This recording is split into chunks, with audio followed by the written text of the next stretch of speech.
Shalom Bapak Ibu Saudara-saudara yang terkasih dalam nama Tuhan Yesus. Selamat datang beribadah online di Cikaya di Borobudur Aceh. Hari Minggu 3 Mei 2020. Kita akan mulai ibadah kita. Haleluya. Mari kita tundukkan hati dan pikiran kita. Kita mau menghadap Allah kita. Haleluya. Terima kasih Bapa buat pagi hari yang Kau beri Tuhan, buat sekali lagi kesempatan yang Kau beri kepada setiap kami. Kami mau memuji menyembah Engkau Tuhan. Kami mau bersekutu dengan Engkau Tuhan. Kami bersama-sama dengan jemaat-Mu dimanapun berada Tuhan, di rumah masing-masing Tuhan. Kami percaya Kau yang menyatukan roh kami untuk memuji menyembah Engkau Tuhan. Sebelum kami memuji menyembah Engkau Tuhan, Kau yang sudah menguduskan, melayakkan kami masuk ke ruang Maha Kudus Tuhan, untuk bertemu muka dengan Engkau Tuhan. Engkau yang menjamah setiap hati, Engkau yang melawat setiap hati kami Tuhan, mengubahkan, menginsafkan kami Tuhan. Dan biarlah segala pujian penyembahan kami Bapa itu berbau harum di hadapan-Mu. Dan Engkau yang memberikan kami roh haus dan lapar akan Engkau Tuhan. Dan firman-Mu berkata, setiap yang haus dan lapar akan Engkau akan dipuaskan, akan dikenyangkan Tuhan. Terima kasih Bapa. Kami serahkan ibadah kami ini dari awal pertengahan hingga akhirnya hanya di dalam nama Tuhan Yesus. Mari sama-sama katakan amin. Haleluya. Kita mau datang menyembah Tuhan di tempat ini. Walaupun jemaat Tuhan di rumah atau dimanapun berada, Roh Kudus tidak terbatas ruangan waktu. Amin. Saat nama Tuhan ditinggikan, Dia akan menarik jiwa-jiwa datang kepada Tuhan. Bapa, kami mau datang menyembah di tempat ini Tuhan. Kami percaya Engkau ada bagi kami Tuhan. Tidak usah kami takut Tuhan, apapun yang terjadi, sebab Engkau yang beserta kami Tuhan. Haleluya.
usah kami bimbang Tuhan, tidak usah kami cemas dengan apa yang terjadi saat ini Tuhan. Walaupun sekeliling kami Tuhan, keadaan menuntut kami untuk cemas, tapi kami tidak mau Tuhan, karena kami tahu Kau Allah yang memelihara kami, yang menyertai kami, bahkan yang tidak akan pernah meninggalkan kami. Terpujilah Engkau Allah yang luar biasa. Di dalam nama Tuhan Yesus, segala hormat kemuliaan hanya bagi nama-Mu. Haleluya, amin. Haleluya. Kita percaya bahwa begitu besar kasih Allah pada kita. Amin. Diberkati anak cucu kita di mana-mana.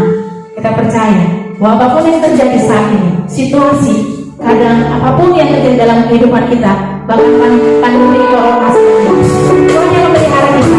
Amin. Haleluya. Kita akan puja ini dengan iman kepada Tuhan. Haleluya.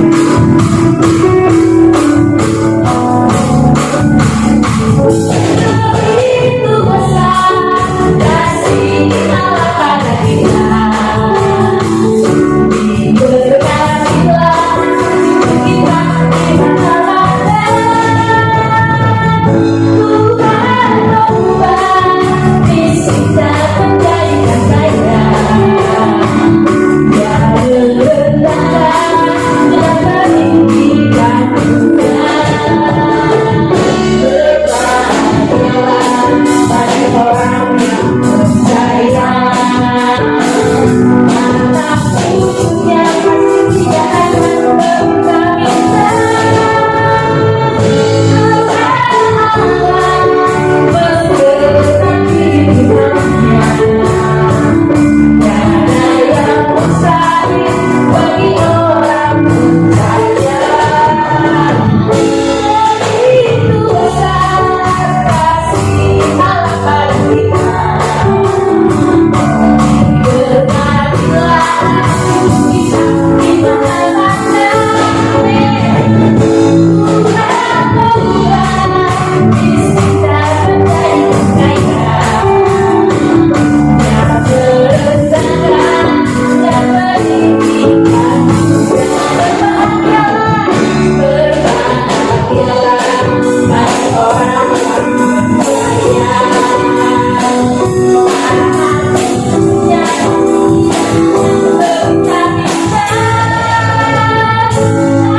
Kita percaya pun keadaan kita bahwa Tuhan selalu memelihara kita. Haleluya. Kita akan mendengarkan firman Tuhan yang disampaikan oleh hamba-Nya. Kita percaya kuasa Tuhan tidak terbatas. Walaupun saat ini pandemi corona ada beberapa, ada bahkan puluhan, bahkan ribuan jiwa yang sudah terjangkit virus corona. Kita percaya bahwa kuasa Tuhan tidak terbatas. Dia akan menyembuhkan Indonesia bahkan bangsa-bangsa. Karena tak terbatas kuasa Tuhan, semua dapat Tuhan lakukan.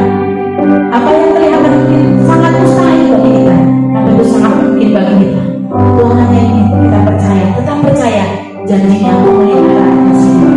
Kita siapkan hati dan pikiran kita untuk mendengarkan firman Tuhan. Haleluya Yesus.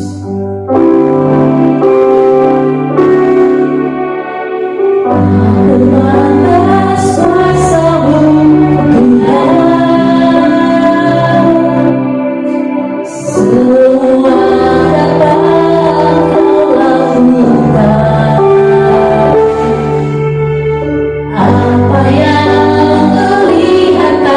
Mustahil bagiku,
surga lewat kebenaran firman-Mu. Kami dikuatkan senantiasa ya Tuhan. Terima kasih Bapa di dalam surga. Urapi setiap kami roh pengertian, roh iman yang dari Tuhan. Turun bagi setiap kami sehingga kami boleh mengerti kebenaran firman-Mu ya Tuhan. Kami siapkan hati kami mendengarkan firman Tuhan. Di dalam nama Tuhan Yesus Kristus, mari kita yang percaya dan siap mendengarkan firman Tuhan, kita sama-sama katakan amin. Shalom Bapak Ibu Saudaraku yang dikasihi oleh Tuhan. Masih bersuka cita dalam beribadah? Haleluya. Dan kita hari ini memasuki bulan Mei, saudaraku. Di awal bulan Mei tahun 2020, tepatnya tanggal 3 Mei. Dan hari ini kita kembali lagi mendengarkan firman Tuhan. Dan saya mau sampaikan firman Tuhan yang bertemakan bagaimana kita bertahan di tengah badai. Amin, saudara. Karena hari-hari ini setiap orang sedang mengalami goncangan, saudaraku. Dan badai demi badai, goncangan demi goncangan, bahkan persoalan demi persoalan dihadapi oleh semua orang, saudaraku. Dan memang selagi masih hidup, kita pasti menghadapi goncangan dan masalah. Kalau saya melihat saudaraku yang dikasihi oleh Tuhan, perlu kita ketahui sebagai anak-anak Tuhan, sekalipun ada badai, ada goncangan, ada persoalan, kesulitan yang kita hadapi, namun Tuhan inginkan kita tetap bertahan di tengah badai tersebut, tetap bertahan di dalam persoalan itu, sehingga kita jangan menyerah dan jangan sampai kita tinggalkan Tuhan. Mengapa kita harus bertahan dalam badai, dalam persoalan, dalam hidup ini, saudaraku yang dikasihi oleh Tuhan? Sekalipun badai persoalan itu datang menerpa kita, mengapa kita perlu bertahan dalam hidup ini? Kalau saya pelajari, saudaraku yang dikasihi oleh Tuhan, bila kita bertahan, yang pertama, saudaraku yang dikasihi oleh Tuhan, bahwa itu akan mendatangkan perkenanan Tuhan. Kalau kita baca, saudaraku yang dikasihi oleh Tuhan, tadi kita awali dalam 1 Petrus pasal yang kedua. 1 Petrus pasal yang kedua, saya akan bacakan firman Tuhan yang berkata demikian, saudaraku. 1 Petrus pasal yang kedua ayat 23, ketika Yesus dicaci maki, ia tidak membalas dengan mencaci maki. Ketika Yesus menderita, ia tidak mengancam, tetapi ia menyerahkannya kepada Dia yang menghakimi dengan adil. Dalam firman Tuhan ini kita melihat bagaimana Yesus, kalau kita lihat perikopnya dari 1 Petrus pasal yang kedua yang kita baca tadi adalah penderitaan Kristus sebagai teladan. Kita melihat bahwa yang menjadi teladan kita adalah Yesus Kristus. Di saat Yesus mengalami penderitaan, dapat tekanan, dapat hinaan, dapat masalah yang besar, yang luar biasa, tapi di saat-saat dia dapat masalah, persoalan, tekanan, dan sepertinya badai menerpa hidupnya, tapi kita bisa belajar dari sini. Yesus juga bertahan dalam hal itu, saudaraku. Ketika dia bertahan, dan ini kita pelajari, saudaraku, mengapa kita juga diajar meneladani Yesus bisa bertahan? Karena ketika kita bertahan, maka itu akan mendatangkan perkenanan Tuhan. Yang pertama, karena itu akan mendatangkan perkenanan Tuhan.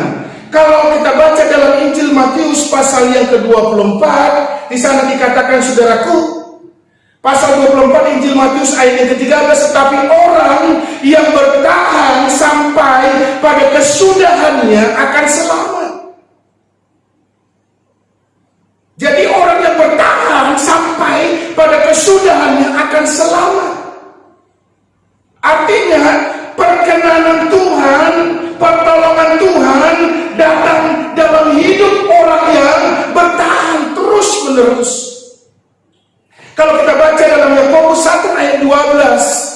Di sana dikatakan, berbahagialah orang yang bertahan dalam pencobaan. Sebab apabila ia sudah tahan uji, ia akan menerima mahkota kehidupan yang dijanjikan Allah kepada barang siapa yang mengasihi Dia. Jadi orang yang bertahan, maka mereka itu dapat perkenanan Tuhan, di mana Tuhan datang menghampiri dan membelai dia. Saudara yang dikasih oleh Tuhan. Halo, amin saudara. Kalau kita lihat saudaraku, waktu tsunami di Aceh tanggal 26 Desember 2004, ada seorang yang bernama yaitu Martunis. Saudara mungkin kenal dia Martunis ini, dan di sana dikatakan bahwa waktu dia kena tsunami umur 7 tahun. Dan dia bertahan di bawah air tsunami sampai ke laut, saudaraku yang dikasih oleh Tuhan. Dan kalau kita lihat sejarahnya, di laut dia bertahan hidup, dan selama 21 hari dia bertahan. Dan waktu dia bertahan di laut selama 21 hari, dan ternyata dia memakai baju nomor 10, yaitu kesebelasan Portugal yang bernama Cristiano Ronaldo. Cristiano Ronaldo ini adalah pemain terbaik. Dan ketika Martunis ini memakai baju yang dipakai dengan nomor 10, yaitu dengan nama Cristiano Ronaldo, pemain Portugal, sehingga kabar ini tersiar selama 21 hari dia terombang-ambing, dia bertahan. Akhirnya dia diselamatkan dan dibawa ke daratan. Dan media mengekspos begitu luar biasa. Dengan dia memakai baju nomor 10, pakaian Cristiano Ronaldo. Lalu di situ kita melihat Cristiano Ronaldo, begitu dia akhirnya tertarik, berkenan kepada Martunis ini. Sehingga Martunis ini, karena Ronaldo berkenan atasnya, karena Martunis ini memakai baju nomor 10 dengan nama Cristiano Ronaldo, sehingga Cristiano Ronaldo mau berkenan mengangkat dia menjadi anak angkat. Bahkan pada waktu itu dia diberi 500 juta kepada Martunis ini. Bahkan akhirnya dia dijadikan anak angkat dan bahkan disekolahkan dia. Sampai dimasukkan ke sekolah. Awal-awalnya Ronaldo masuk, yaitu masuk sekolah waktu masa-masa remajanya. Dan sesudah remaja, Martunis ini disekolahkan oleh Ronaldo ke klub Portugal waktu masa Ronaldo, waktu belajar dan masuk klub sepak bola tersebut. Artinya apa saudaraku? Ronaldo berkenan kepada dia karena memang Martunis ini bertahan dengan kuat dengan memakai bajunya Ronaldo. Dan saya percaya ketika kita juga menghadapi masalah, persoalan, badai dalam hidup ini, dan mungkin kita terombang-ambing di bawah, mungkin lama kita mengalami gelombang, tekanan, bahkan badai kita alami. Tapi bila kita ada bersikap benar, memakai bajunya Tuhan, baju kebenaran, bersikap sesuai dengan maunya Tuhan, bajunya Tuhan kita pakaikan, baju kebenaran, saya percaya maka Tuhan akan berkenan kepada kita waktu kita mengalami persoalan masalah apapun. Yang percaya katakan amin. Dan saya percaya perkenanan Tuhan akan turun dan datang kepada kita semua apabila kita mau bertahan dengan sikap yang benar. Walaupun kita, saudaraku yang dikasih oleh Tuhan, mengalami badai, masalah persoalan, namun waktu badai itu datang, kalau kita mempunyai sikap yang benar, itu adalah pakaian jubah yang dari Tuhan. kita pakaikan, pasti Tuhan akan berkenan mengangkat kita, menjadikan kita menjadi orang-orang yang dekat dengan Dia. Oleh sebab itu, Bapak Ibu Saudaraku yang dikasihi oleh Tuhan, di saat badai datang, di saat kesulitan datang, di saat persoalan datang, pastikan hidup kita adalah hidup yang senantiasa memakaikan, yaitu bersikap yang benar di hadapan Tuhan, berjubahkan, yaitu jubah kebenaran yang dari Tuhan. Maka Tuhan lihat kita dan akan angkat kita dari keterpurukan, dari persoalan, dari masalah yang kita hadapi. Yang percaya katakan amin. Halo, amin saudara. Bagi engkau menghadapi hari-hari ini, saya percaya saudara yang dikasihi oleh Tuhan, di saat-saat kita mungkin menghadapi badai ekonomi, persoalan pekerjaan, atau mungkin masalah, mungkin ada yang menghadapi masalah rumah tangga, masalah pekerjaan. Kalau kita bersikap yang benar di hadapan Tuhan, mungkin kita sedang diombang-ambingkan, mulai kita mengalami ketakutan, mengalami begitu kekhawatiran, mungkin sedang lama kita alami, tapi kita kenakan terus sikap yang benar di hadapan Tuhan, maka Tuhan akan turun tangan untuk berkenan kepada kita, mengangkat kita dari keterpurukan kita. Yang percaya katakan amin. Hal yang kedua, kita mau lihat saudaraku yang dikasihi oleh Tuhan, mengapa sih kita harus bertahan dalam badai yang kita hadapi, dalam kesulitan, dalam persoalan? Mengapa Tuhan inginkan kita? Mengapa supaya kita bertahan dalam hidup ini? Kalau saya pelajari yang kedua adalah bahwa ketika kita bertahan, itu akan menimbulkan kualitas yang terbaik. Yang percaya katakan amin. Jadi kalau kita bertahan di dalam kesulitan ini, dalam badai ini, dalam persoalan yang kita hadapi, maka kita akan berkualitas tinggi. Waktu kami kemarin di konsel keluarga, kami sedang membahas bagaimana supaya orang-orang yang menghadapi masalah persoalan akhirnya timbul menjadi kualitas yang benar, yang hebat, yang kuat. Ada banyak contohnya saudaraku yang dikasihi oleh Tuhan. Orang ketika menghadapi persoalan, masalah, akhirnya timbul kualitas yang terbaik dalam hidupnya. Dan sama seperti Musa juga menghadapi terpaan masalah, dia harus dikejar-kejar oleh Firaun, dan dia harus mengungsi dan lari ke padang gurun, dan harus kembali jadi beternak. Dan selama 40 tahun dia sepertinya terombang-ambing, kedudukannya sudah tidak ada lagi. Tapi waktu dia bertahan dalam hal ini, maka dia timbul berkualitas tinggi. Proses yang dia hadapi itu menghasilkan kualitas yang tinggi bagi Musa. Begitu juga dengan Yusuf. Yusuf juga diproses karena menghadapi badai persoalan kesulitan yang dihadapi. Waktu dia di dalam keluarganya, dia begitu enak saudaraku, dan akhirnya dia diproses, dimasukkan ke sumur. Sesudah bukan hanya di sumur masuk, dia harus dijadikan budak. Mimpinya sepertinya hilang begitu saja. Jadi budak oleh Potifar, dan bukan hanya jadi budak, difitnah, bahkan dimasukkan ke dalam penjara. Namun di dalam penjara pun dia bersikap baik, karena dia tahu janji Tuhan harus dia pegang terus menerus, sehingga dalam proses ini dia berkualitas yang tinggi, yang hebat.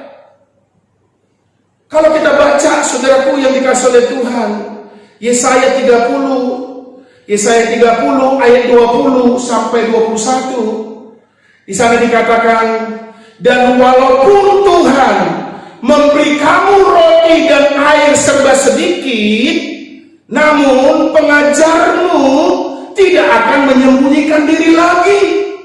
tetapi matamu akan terus melihat dia, dan telingamu akan mendengar perkataan ini dari belakangmu. Inilah jalannya, berjalanlah mengikutinya, entah kamu menganan atau mengiri.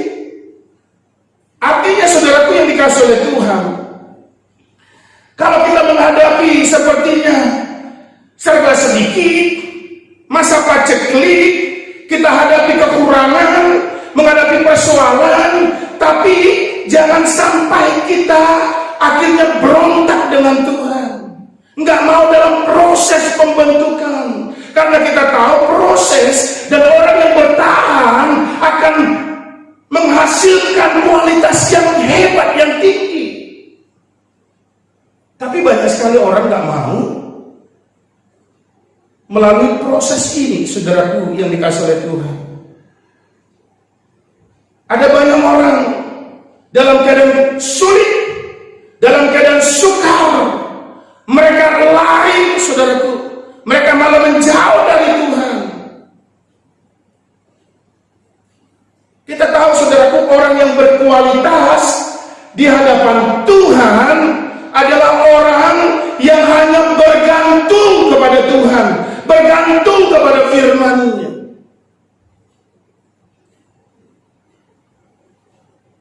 Seperti kalau kita ada pujian, makanya walaupun datang badai, datang menerpa, kalau kita tetap berdiri di tengah badai itu, maka Tuhan akan menyertai kita.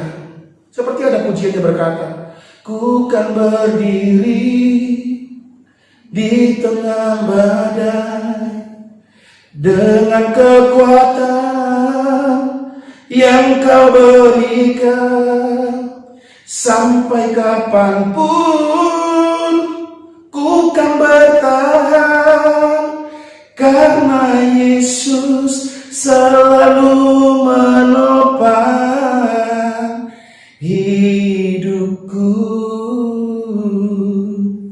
Orang yang bertahan dalam badai apapun, Tuhan akan menopang, akan menjadikan dia orang yang berkualitas. Karena orang yang berkualitas di hadapan Tuhan adalah orang yang bertahan dalam proses apapun, saudara. Terus bagaimana supaya kita bertahan di tengah badai hidup ini, saudara? Bagaimana supaya kita bertahan dalam badai hidup ini? Kalau kita baca dalam kitab Ayub pasal 6 ayat yang ke-11 sampai 13. Coba kita buka dalam kitab Ayub pasal yang 6 ayat yang 11 sampai 13. Di sana dikatakan, apakah kekuatanku sehingga aku sanggup bertahan, dan apakah masa depanku sehingga aku harus bersabar? Apakah kekuatanku seperti kekuatan batu? Apakah tubuhku dari tembaga? Bukankah tidak ada lagi pertolongan bagiku, dan keselamatan jauh daripadaku? Kita melihat bahwa Ayub ini, dia menghadapi persoalan kesulitan juga, sehingga dia berkata, sebenarnya aku ini bukan kekuatanku, bukan batu. Artinya, apakah kekuatanku seperti kekuatan batu? Apakah tubuhku dari tembaga? Sebenarnya saudaraku yang dikasih oleh Tuhan, Ayub ini diproses sedemikian rupa. Dia mengalami sakit penyakit, bahkan ditinggalkan oleh istrinya dan saudara-saudaranya dan sahabat-sahabatnya. Tapi dalam proses ini, saudaraku yang dikasih oleh Tuhan, maka Ayub didapati menjadi orang yang berhasil, berkualitas tinggi, saudaraku. Dan bagaimana dia bisa bertahan di tengah badai itu? Kalau kita lihat ayat yang ke-10, itulah yang masih merupakan hiburan bagiku, bahkan aku akan melompat-lompat kegirangan di waktu kepedihan yang tak kenal belas kasihan, sebab aku tidak pernah menyangkal firman yang maha kudus. Jadi oleh karena firman Tuhan, oleh karena janji Tuhan, makanya Ayub bisa bertahan di tengah badai yang dia hadapi. Makanya pemazmur katakan dalam Mazmur 119 ayat 50, di sana dikatakan, inilah penghiburanku dalam kesengsaraanku, bahwa janjimu menghidupkan aku. Artinya, supaya kita bisa bertahan di tengah badai hidup ini, itu karena janji Tuhan yang menghidupkan kita, yang menguatkan kita, sehingga kita bisa bertahan di tengah badai yang kita hadapi, kesulitan itu. Jadi kita melihat saudaraku yang dikasihi oleh Tuhan, untuk kita bisa bertahan di tengah badai ini, maka peganglah janji Tuhan, firman Tuhan. Kalau kita melihat saudaraku yang dikasihi oleh Tuhan, karena kita tahu bahwa janji Tuhan itu seperti benih. Apa yang dijanjikan Tuhan itu seperti benih yang ditabur. Kalau kita baca dalam Injil Lukas pasal yang ke-8 ayat 11, inilah arti perumpamaan itu. Benih itu ialah firman Allah. Jadi janji Tuhan itu seperti benih. Saya dulu pernah ada punya benih jagung, saudaraku. Pernah saya nanam jagung. Sampai saya ke daerah yang ada di Aceh ini untuk menanam jagung. Dan kita melihat benih jagung itu kecil. Dan beberapa lama saya simpan di tempat saya, saudara yang dikasihi oleh Tuhan, untuk dibawa ke tempat masyarakat di desa untuk ditanam di sana. Dan benih ini ketika ditanam, satu biji bisa, atau dua biji, atau satu biji bisa menghasilkan yang banyak jagung-jagung yang lain. Sekalipun kita nggak lihat, cuma kita lihat hanya benih. Tapi di dalam benih itu ada lagi buah jagung yang makin bertambah, makin banyak. Ketika kita tanam satu biji benih itu, maka dia akan menghasilkan banyak. Sama halnya kalau kita lihat jeruk, saudaraku, jeruk dia punya biji. Kita mungkin nggak melihat bahwa di dalam biji jeruk itu, saya nggak bawa bijinya ya. Tadi rencana ada bawa, cuman nggak sempat. Kalau kita lihat biji itu, kita perhatikan, sebenarnya kalau kita lihat lebih dalam, lebih jauh lagi, bahwa di dalam biji ini ada banyak ada banyak pohon yang menghasilkan buah jeruk yang banyak, bukan hanya satu jeruk hasilnya. Itu sebabnya kalau mau benih itu bertumbuh dalam hidup kita, maka tanamlah benih itu di dalam hati yang subur. Sehingga apa yang terjadi, saudaraku yang dikasihi oleh Tuhan, kita akan melihat bahwa janjinya itu akan melimpah dan banyak akan kita dapat hasilnya, saudaraku, apabila kita mau bertahan. Dan kita melihat juga, saudaraku yang dikasihi oleh Tuhan, tadi bagaimana sih supaya kita bisa bertahan di tengah badai hidup ini? Kalau saya perhatikan juga adalah dengan kita bersuka cita. Karena di dalam Nehemia pasal yang ke-8 ayat 11, di sana dikatakan, jangan kamu bersusah hati, sebab sukacita karena Tuhan itulah perlindunganmu.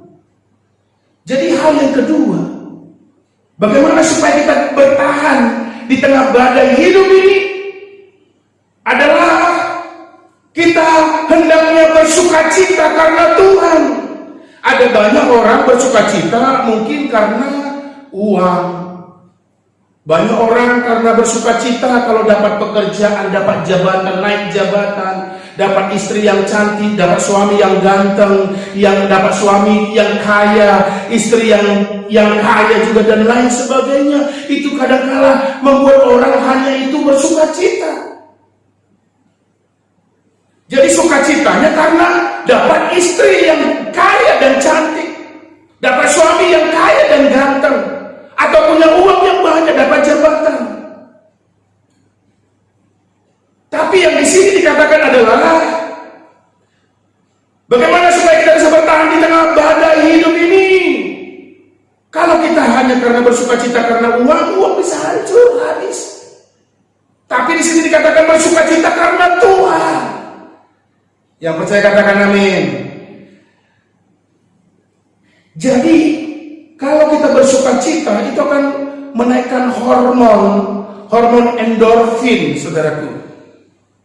Makanya sakit penyakit apa, masalah, mungkin kita menghadapi badai, sakit penyakit, badai apapun, makanya hati yang gembira adalah obat dari segalanya.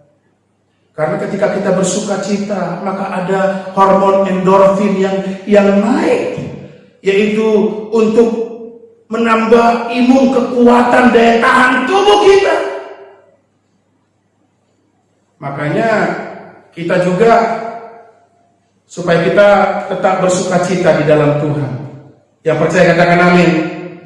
Karena memang di sana dikatakan dalam 1 Tesalonika pasal yang kelima ayat 16, pasal 14,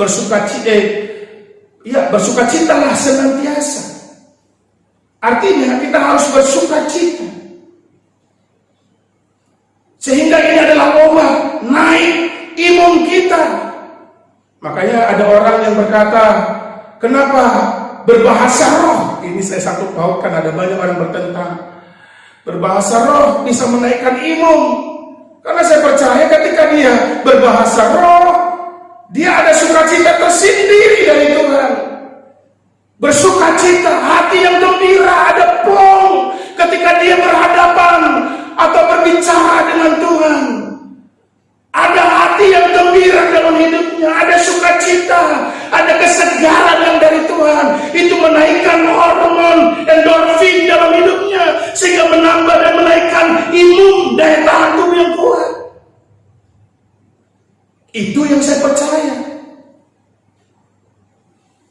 Jadi kalau saudara anti berbahasa roh, saya enggak salahkan saudara, karena bahasa roh atau orang dipenuhkan dengan Roh Kudus itu masih sampai jauh kepada keturunan.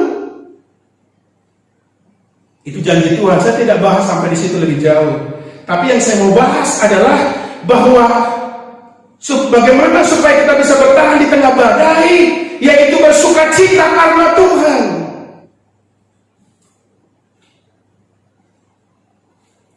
Terus selanjutnya, bagaimana supaya kita bertahan di tengah badai hidup ini, yaitu bersyukur kepada Tuhan. Kalau kita baca saudaraku 1 Tesalonika pasal yang kelima ayat 18.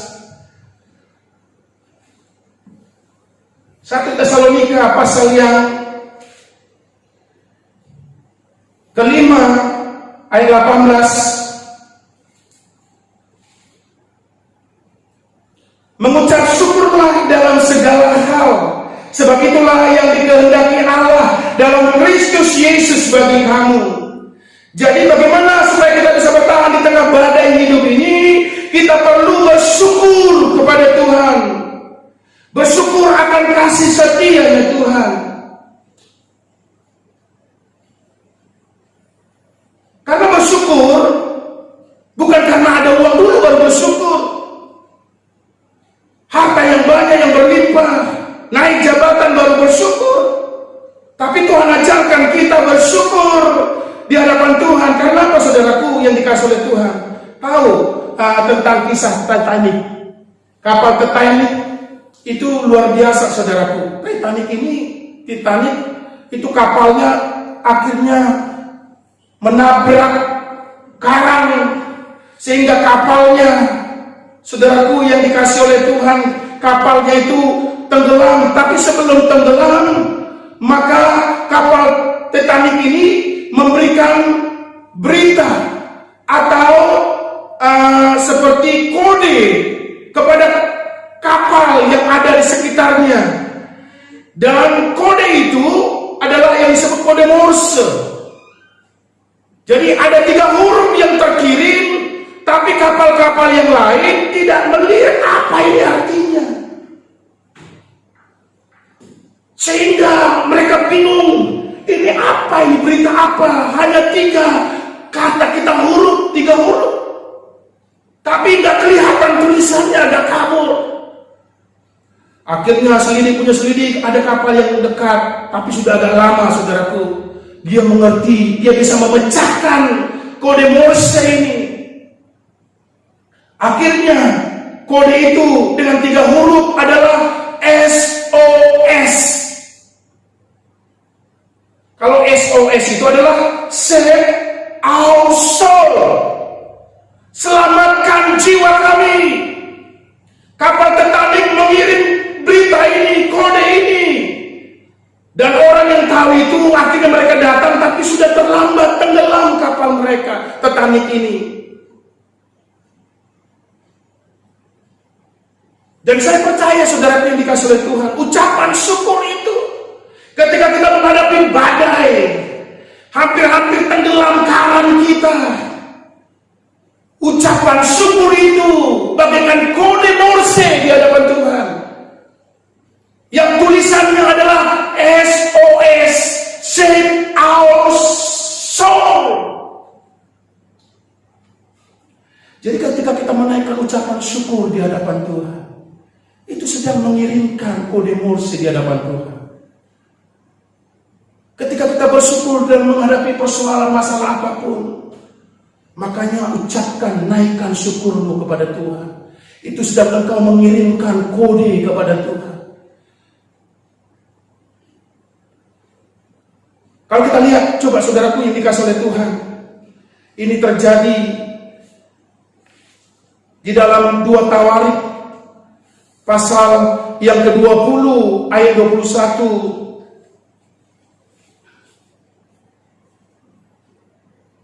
Di sana ada Raja Yosafat yang menghadapi masalah, tekanan, bahkan diserang dan menghadapi orang Amon, orang Moab, dan banyak orang-orang yang menyerang mereka dalam keadaan terjepit, dalam keadaan tertekan. Sepertinya udah mau kalah mereka dan pasti kalah. Dan sepertinya tidak ada pertolongan dari yang lain. Sudah hampir habis mereka. Lalu timbullah sesuatu jawaban. Lalu kalau kita baca 2 Tawarik pasal 20 ayat 21, saya bacakan. Setelah ia berunding dengan rakyat, ia mengangkat orang-orang akan menyanyikan nyanyian untuk Tuhan dan memuji Tuhan dalam pakaian kudus yang semarak pada waktu mereka keluar di muka orang-orang bersenjata sambil berkata, nyanyikanlah nyanyian syukur bagi Tuhan, bahwasanya untuk selama-lamanya kasih setianya. Kita bisa melihat di sini ketika Raja Yosafat dalam keadaan terjepit, tertekan, udah gak ada harapan untuk menang dan habis dihajar oleh musuh-musuh mereka. Tapi dalam keterjepitan itu hampir habis mereka. Disitulah Yosafat menaikkan syukurnya di hadapan Tuhan. Itu kode Morse di hadapan Tuhan, SOS. Makanya hari-hari ini ketika kau menghadapi masalah, persoalan, tekanan, kesulitan, badai yang kau hadapi, mari bersyukur, naikkan syukurmu kepada Tuhan. Yang percaya katakan amin. Iya, dan saya percaya saudaraku yang dikasih oleh Tuhan, hal ini supaya kita menjadi anak-anak Tuhan. Yang pertama tadi, mengapa kita harus bertahan dalam badai hidup ini dan menghadapi masalah yang datang. Yang pertama sebenarnya untuk mendatangkan perkenanan Tuhan. Tuhan datang berkenan kepada kita kalau kita bersikap benar di hadapan Tuhan tatkala dalam badai yang kita hadapi. Hal yang kedua, itu akan menimbulkan kita akan berkualitas di hadapan Tuhan. dan menjadi berkualitas. Yang ketiga adalah yang tadi saudaraku, yang terakhir, yang ketiga adalah ada penyertaan Tuhan. Kalau kita baca dalam Yesaya 49 ayat yang ke-15, ini ayat terakhir saudaraku. Ya.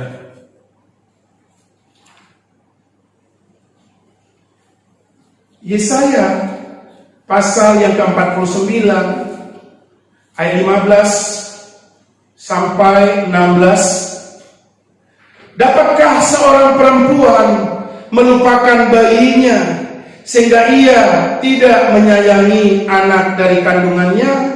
Sekalipun dia melupakannya, aku tidak akan melupakan engkau. Lihat, aku telah melukiskan engkau di telapak tanganku, tembok-tembokmu tetap di ruang mataku. Di sini dikatakan bahwa mengapa kita harus bertahan dalam badai, dalam persoalan yang datang menerpa kita, adalah di situ ada penyertaan Tuhan. Artinya bahwa Tuhan ingat dan tidak lupa dengan kita karena Dia adalah setia adanya.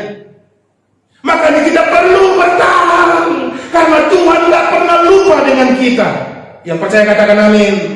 Banyak orang hari-hari ini ketika menghadapi badai, masalah itu datang dalam hidupnya, sepertinya dia berkata dan menganggap bahwa Tuhan tidak peduli lagi dalam hidupnya, bahwa Tuhan sudah lupa dengan hidupnya, sehingga orang akan berkata, percuma aku beribadah kepada Tuhan, percuma aku berdoa, percuma aku baca Alkitab, percuma aku melakukan beribadah di hadapan Tuhan.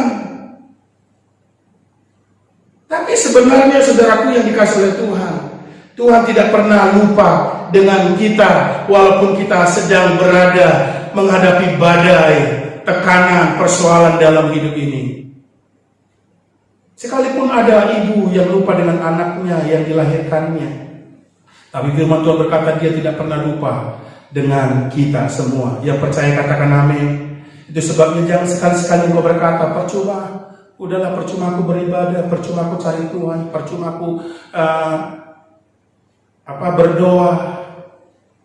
Jangan sampai seperti yang di kitab Maleaki katakan saudaraku, kurang ajar kata-katamu. Kenapa kurang ajar? Karena engkau berkata beribadah itu sia-sia, nggak ada artinya. Percuma beribadah, percuma berdoa. Tapi perlu kita ketahui saudara yang dikasih oleh Tuhan, bahwa apa yang kita lakukan, apa yang kita perbuat, mungkin kita sedang dalam badai yang kita hadapi, dalam persoalan yang kita hadapi, kesulitan yang kita hadapi. Perlu kita ingat bahwa Tuhan tidak pernah melupakan hidup kita. Yang percaya katakan amin. Ada penyertaan Tuhan dalam hidup kita. Itu sebabnya hari ini mari tetap bertahan. Walaupun saat ini sudah berapa bulan kita menghadapi virus corona, saudaraku. Dari mulai Januari sebenarnya udah mulai timbul, Februari. Tapi yang lebih kita disuruh stay at home, atau supaya kita tinggal di rumah. Dan sepertinya pekerjaan sudah mulai gak banyak lagi menghasilkan uang, atau banyak gelombang tekanan, persoalan. Tapi ingatlah bahwa Tuhan tidak pernah lupa dengan kita. Yang percaya katakan amin. Mari kita akan akhiri ibadah kita ini. Kita mau berdoa. Saya tidak tahu apa yang menjadi masalah persoalanmu, Bapak Ibu Saudara. Tapi ingatlah bahwa Tuhan ada bersama dengan engkau. Kita akan mengadakan perjamuan kudus hari ini. Kita diingatkan dengan kasih setia Tuhan. Di saat badai-badai, di saat tekanan, di saat masalah datang, badai datang di dalam hidup ini. Tapi percayalah bahwa kalaupun itu badai datang, kita tetap bertahan, maka perkenanan Tuhan akan datang dalam hidup kita. Dan kita akan timbul menjadi orang-orang yang berkualitas. Dan perhatian Tuhan dan Tuhan tidak akan lupa dengan kita. Itu sebabnya kita mau siapkan hati kita. Oleh darah Yesus, itu yang menghidupkan kami ya Tuhan. Kami hargai pengorbanan yang luar biasa.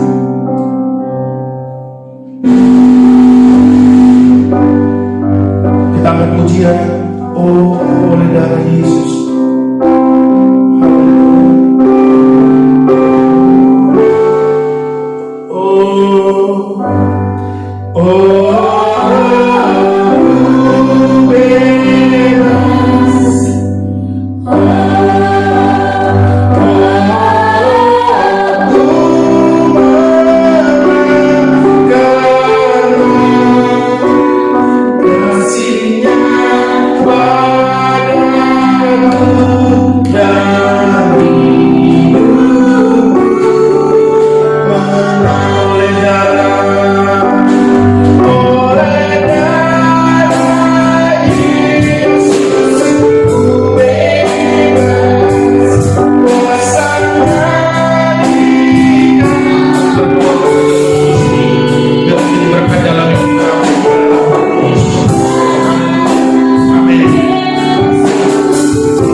Sebab pada malam hari waktu Yesus mau diserahkan, Ia mengambil roti, lalu Dia memecah-mecahkannya dan mengucap syukur atasnya, serta berkata, ini adalah tubuhku yang diserahkan bagi kamu. Perbuatlah ini setiap kali kamu memakannya menjadi peringatan akan aku. Saudaraku yang dikasihi oleh Tuhan, ini adalah tubuh Kristus. Pandang dengan iman, terima tubuh Kristus supaya kita menjadi tubuh yang berharga di matanya. Mari kita terima dan kita makan bersama-sama di dalam nama Yesus Kristus Tuhan.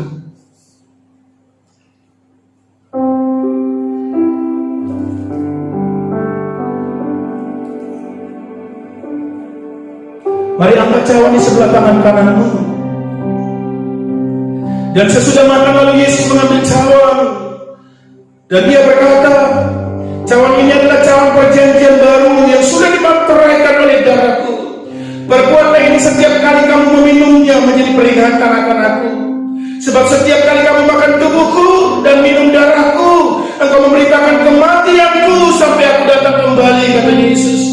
Ini adalah darah Kristus yang sudah dicurahkan bagi kita sekalian, supaya kita boleh hidup di dalam Dia. Karena darah adalah memberikan kehidupan bagi setiap makhluk hidup. Itu sebabnya Dia berikan darahnya supaya kita boleh hidup di dalam Dia. Dan kehidupan kekal kita akan hidup bersama-sama dengan Dia. Terimalah dan minumlah di dalam nama Yesus Kristus Tuhan. Mari kita minum bersama-sama.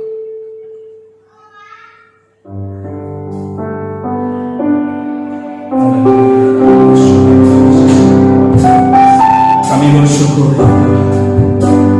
kami berterima kasih berkat umatmu dimanapun saja berada. Di saat badai menerpa namun itu tidak membuat mereka lemah ya Tuhan. Tidak membuat mereka jauh dari Tuhan.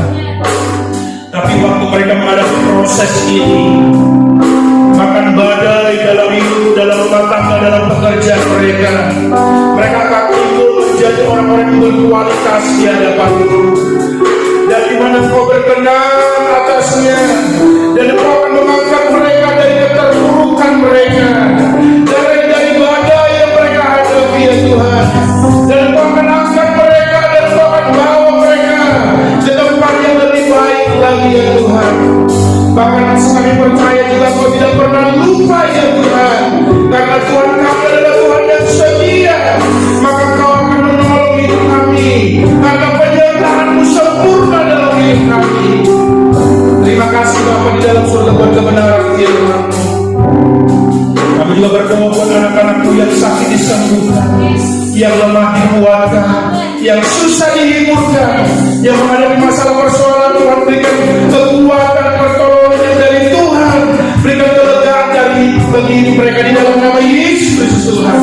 Terima kasih Bapa di dalam surga, terima kasih. Kami juga berdoa bagi bangsa kami, bangsa Indonesia ini.